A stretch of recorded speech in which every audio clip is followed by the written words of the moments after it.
You guys have got to see this. This is probably my absolute favorite view as a beekeeper.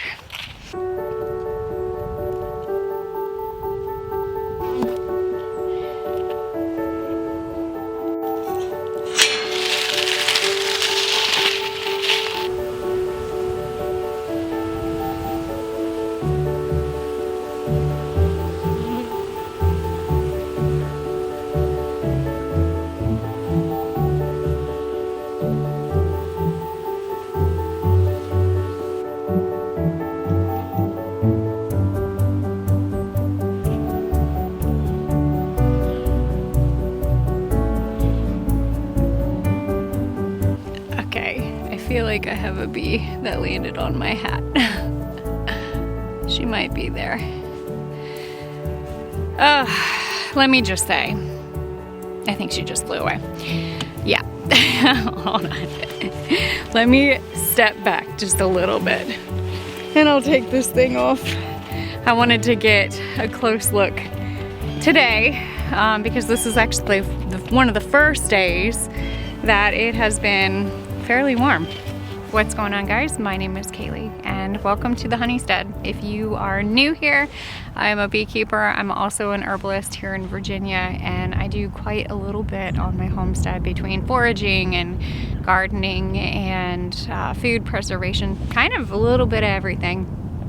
But today, this is exactly what I needed to see. And the bees are flying all around me, which is why I have my bee veil, because I got a little bit of a closer look.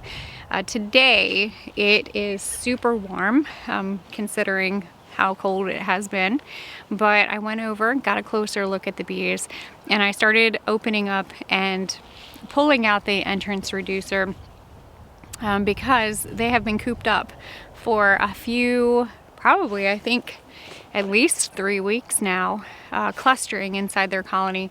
And I'll kind of tell you a little bit about what bees do, because honestly a lot of people, I just had one fly like right over here. A lot of people are always curious, like, what do bees do during the winter time?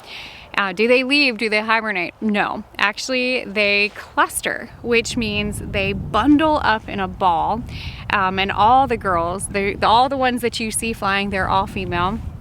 But they bundle up into a ball and they vibrate their wings to create heat, and it keeps their colony nice and warm. And as they move throughout their colony to, you know, where the frames of honey are, their queen goes with them, and that heat keeps their food, their honey, from freezing, so that they can go in and actually eat, and that essentially is what keeps them alive during these months. Now, in the next couple weeks, it's January 26th. I'm gonna try to edit this video so you guys are watching this today. As the months start to progress, I mean, we're not out of the woods yet. We could get snow until March, but days like this is really what I feel like really helps keep a colony somewhat healthy. And just to go into detail about why I opened up that entrance reducer, days like this, they are finally able to go out and fly, which means they have got to go to the bathroom. So there's still snow on the ground, and you can actually find their yellow bee poop, which I always laugh. I'm like, don't eat the yellow snow. Well, for a beekeeper, it's a different meaning. But they hold in all of their waste until beautiful warm days, and they're able to go out and fly and use the bathroom. So by the end of this afternoon, and once it starts getting a little bit colder and the temperature starts dropping, they're all gonna go back home. But you're gonna see so much speckles of bee poop all throughout this snow. You're also going to find bees that they have cleaned from their colony. So bees, if they pass away in their colony, they're super hygienic. So the bees will actually go and they'll take the ones, their sisters, that have passed away inside the colony, and they'll take them and fly as far as possible, and then just drop them. So I'll also see bees scattered throughout this whole area. And it's just their way. That's how they maintain a good, clean, healthy colony. But this year, it looks like the majority of the colonies back there, I think there's like, I had one that was empty right in front. But it looks like I have activity in all of my colonies right now, which is going to be awesome because come this spring, I'm going to be splitting all of my colonies, and we're actually setting up another bee yard. But yeah, this is how you grow good, healthy bees. And these girls are thriving, and that is what I am so thankful to see today. I always try to make it a point to find something that I'm grateful for, and I always love to share it because I think sometimes you forget, you know, to find gratitude. So today I'm thankful that all of these girls are flying. I'm also thankful, and I'm going to show you why, because today, since it's a little bit warmer, there are things that are blooming. So we might even see some of them do a little bit of foraging, which means they're going to be pulling in some nectar. They're going to be grabbing some of that pollen, and then they're going to be bringing it back to the colony. But I see a little baby dandelion that looks like it is starting to bloom, and we're going to find that throughout this entire area. There was another bee. But as a beekeeper, you know, I know I talk a lot about the herbs. And come this year, you will start to see my connection between beekeeping and herbalism and why it is so important. Actually put out a poll the other day to say, like, what video would you like to see next? Apothecary creation, a honeybee talk, a garden plan. And I feel like this video might just kind of incorporate all three. So I'm gonna take you guys with me and share a little bit more about what I'm passionate about. And the bees are primarily the heart of my homestead.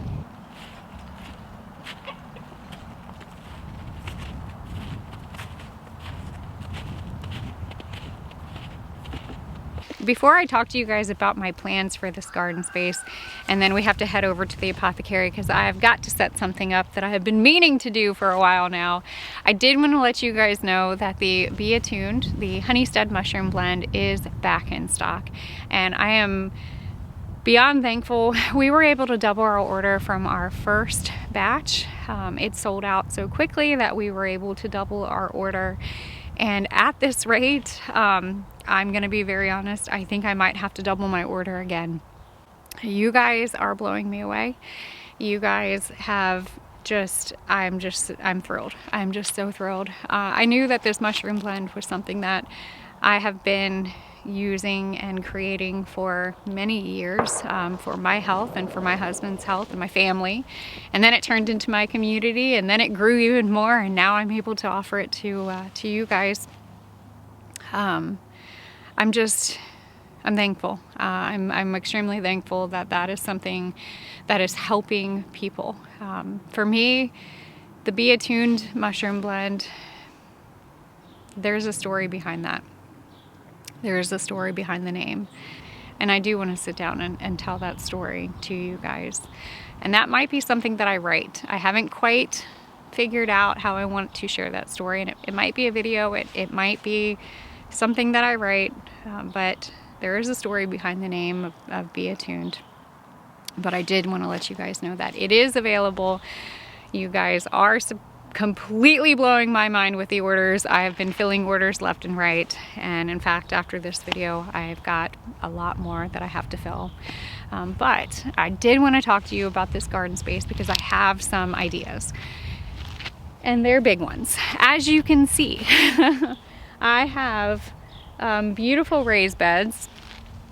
The garden is sleeping this time of year, so the weeds are just part of it, but I really feel that when I go to completely redo this space, we are going to lift up the garden beds. I'm also going to actually remove the fence line that surrounds my garden. And there's a reason.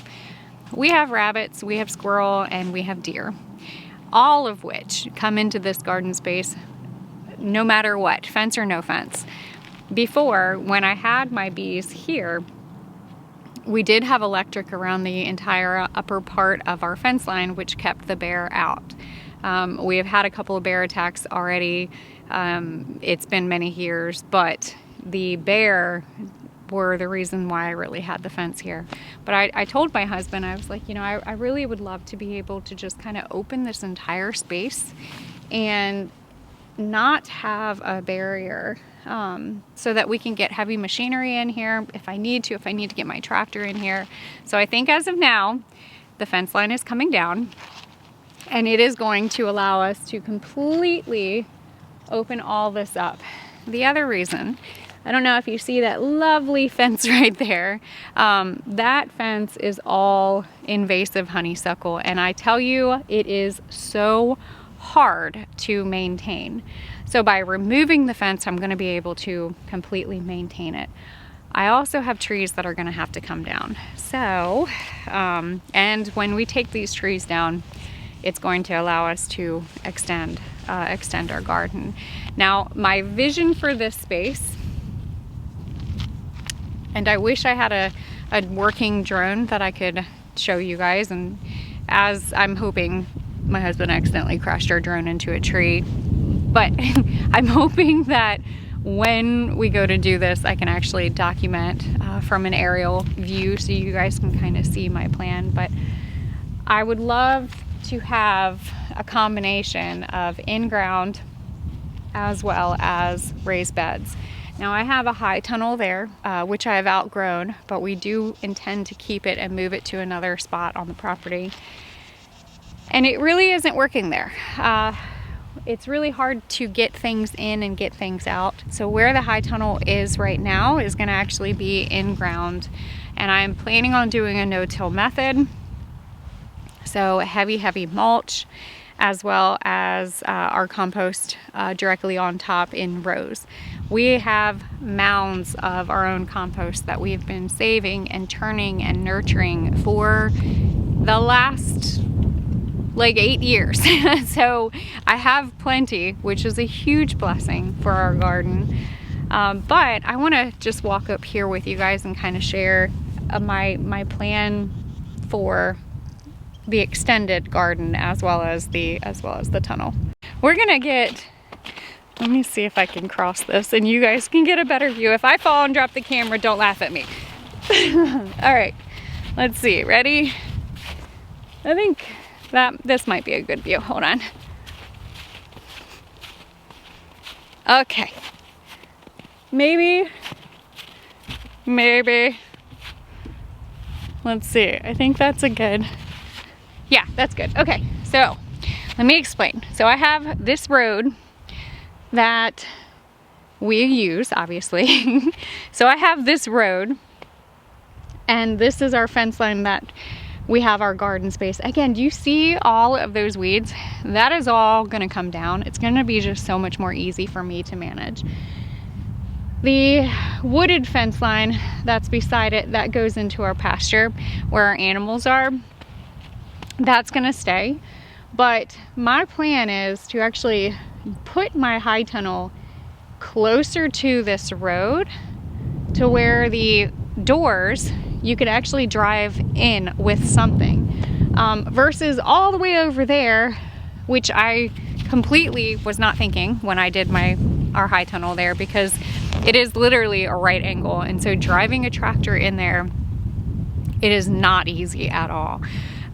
So I think when I go to get a new tunnel, it's going to be here, and then all of this space right here that I don't have, and then I can extend the garden this whole area, which I think is going to be extremely helpful for growing and preserving food. But my goal is to grow like 80% of our food. I don't even know if that's possible, but I'm gonna just speak it because I think it might be possible.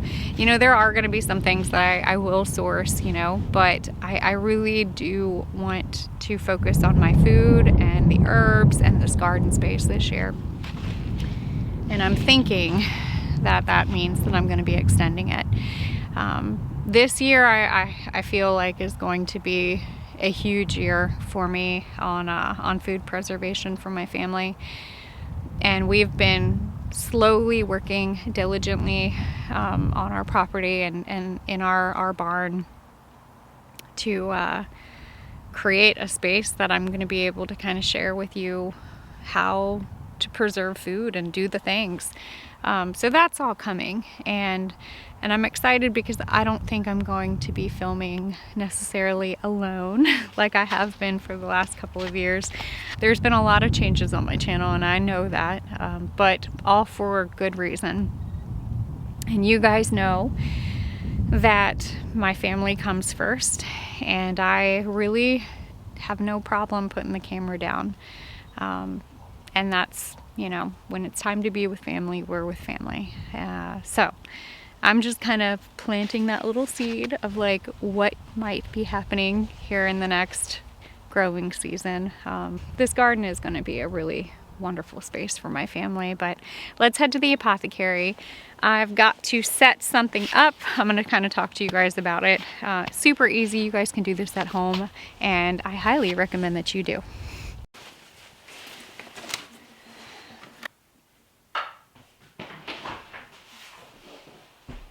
Welcome to the apothecary. This is probably one of my favorite places of our property. This is a little building. If you guys if you're new here, I'll just kind of quickly explain. This space was an old cabin that my family and I completely renovated and created a space that my mom and I could come up along with my daughter, along with my grandma. Honestly, we all come up here, we'll have tea, but this is where I primarily practice herbal medicine. Whether it is for my family or for my community, this is a huge part of my heart, and my mom and I, our space. You know, we don't have a she shed, so like this is where we like to come and gather. But I wanted to kind of explain because people are like, what? You know, what is this place? I'm a community herbalist, and that is what I love to do. And so part of my passion and part of what I'm doing is I'm trying to teach and educate people to have the encouragement to be able to do this for themselves. I am a huge believer that when it comes to plant medicine, this is definitely a kitchen medicine. You know, this is creating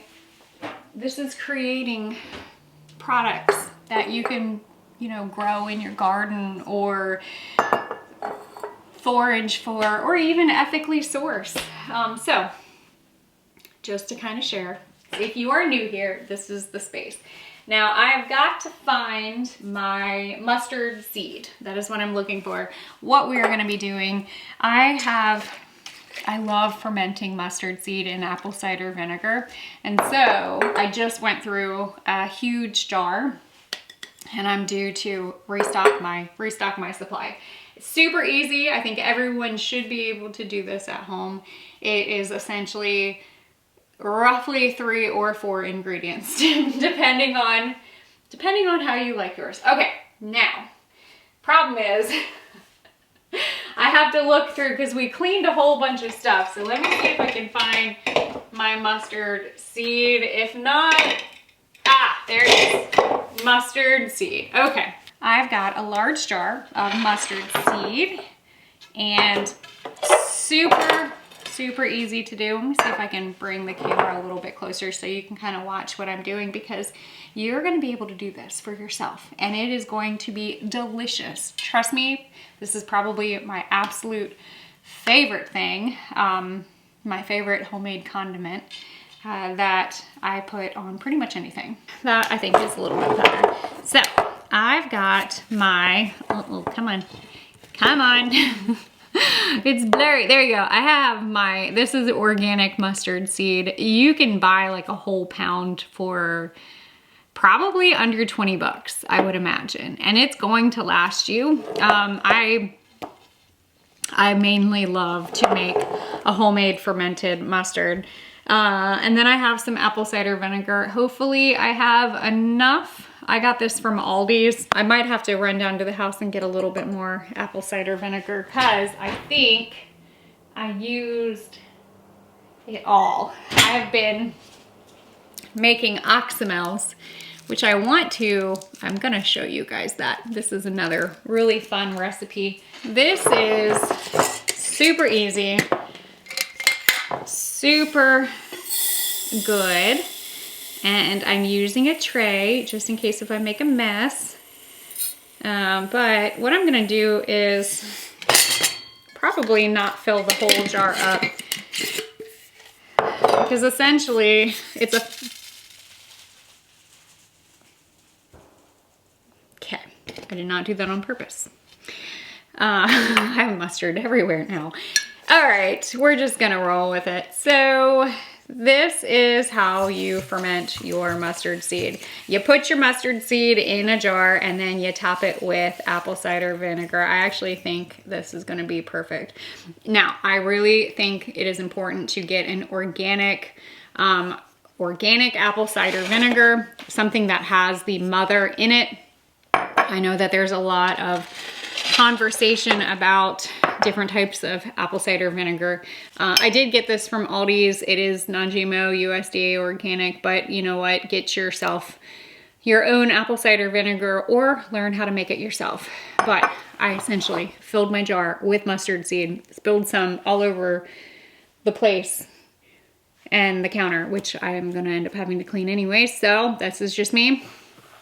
And then I am going to seal this. Now I forgot something, so I'll be right back.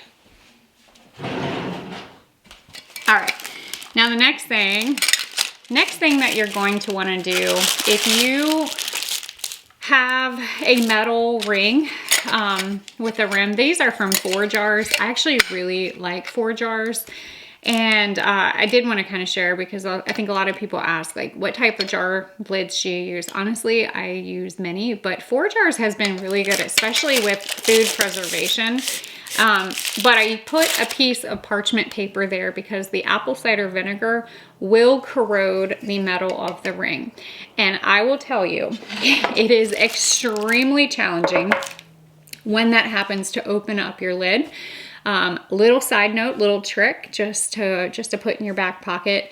But if you did have that happen and you didn't use the parchment paper and you can't open the jar and you've gone to your husband and he can't open the jar, honey, it is no offense to him. Sometimes this thing loves to get stuck.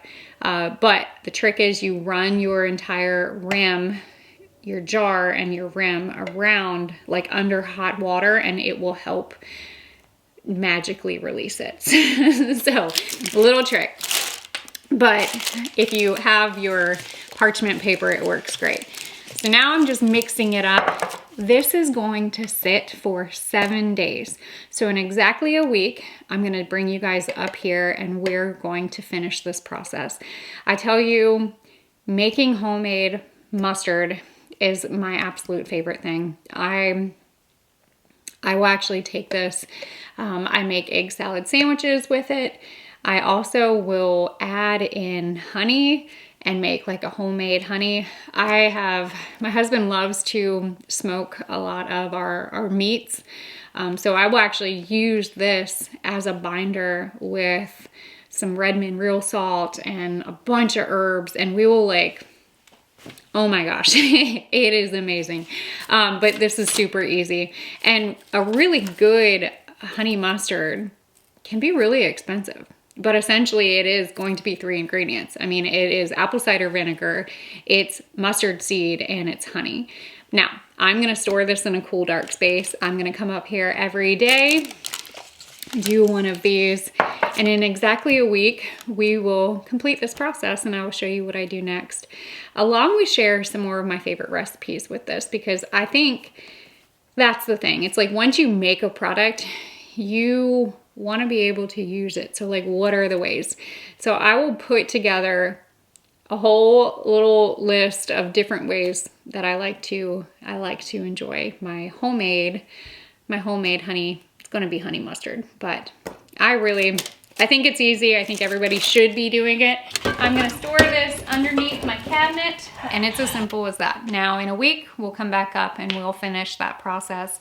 I did want to give you guys a little bit of a heads up though, just in case if you missed my last video. I do have a bunch of big things happening kind of all at once. One, I am working diligently on my book. I should be turning in my first round of edits, thankfully. And then once they get that, then they're gonna start putting it together. The plan is that the book is gonna be available for pre-order around like April timeframe. But don't hold me to that because, you know, it's a process and I'm learning the process. The goal is for it to be in print by June, by early June, which I am like, oh, I'm working really hard to help make that happen. The other thing too is we've got workshops coming up. I actually have a few workshops here on our property. They're very intense. They are like all day. They are hands-on and we are doing the thing. But I'm also partnering with an amazing woman from our community who has a beautiful vineyard, and we are opening up. It's called Hands of the Earth. We're going to be hosting workshops quite often. We're also going to start allowing other people to come host workshops there. This is going to be a whole thing. If you are in this area, February 21st, we have an open house. I will put all of the information on my website so that you guys can kind of see what's happening along with sharing Hands of the Earth. And kind of give you a heads up on some of the workshops that we have available already, and more are rolling in. I'm really excited to be able to start doing this and start sharing and creating a space that more and more people can come together in a community and come together and learn. And then not only that, but come together and support other people who have knowledge that they have learned and start planting some seeds. But thank you guys for coming along with me today. We will be back next Sunday, and I'm sure we'll find some type of shenanigans to get into on our next video. But as always, don't be afraid to get your hands dirty and learn something old. Bye guys.